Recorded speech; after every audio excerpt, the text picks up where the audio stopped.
Je dois être baptisé d'un baptême, et combien je suis restreint jusqu'à ce qu'il soit accompli. Luc 12, 49. Ce mot restreint est très intéressant dans le Nouveau Testament. Il nous est communiqué sous différentes formes. Il signifie contraint.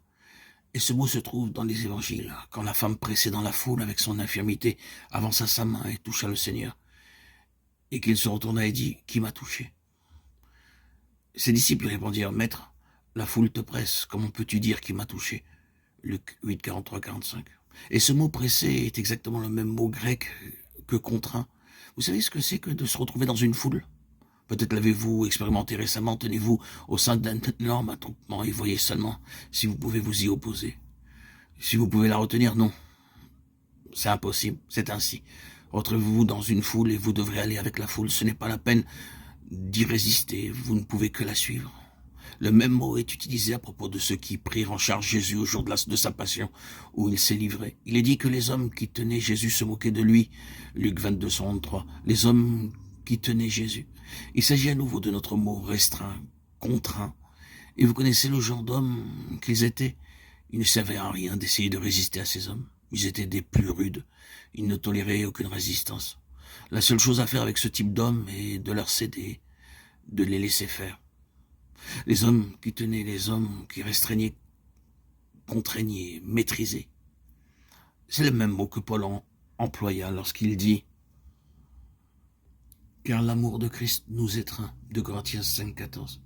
C'est ce terme, ce mot, qui signifie simplement retenir, prendre possession et obtenir de la maîtrise.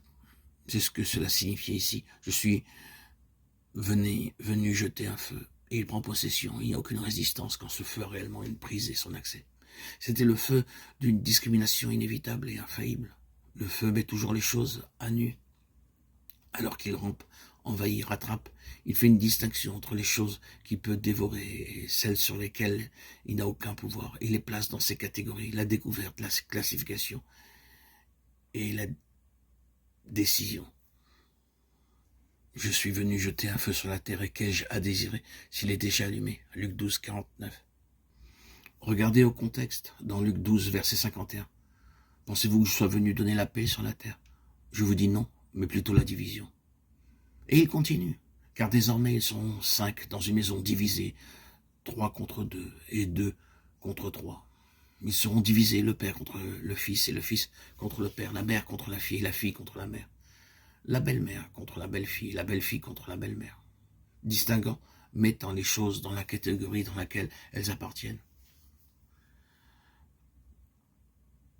Une catégorie correspond à ce qui peut continuer, demeurer et perdurer, car provenant de Dieu, l'autre sera lapé par le feu et tout simplement cessera d'exister. Le feu éprouvera ce qu'est l'œuvre de chacun. Corinthiens 3, 13, dit Paul.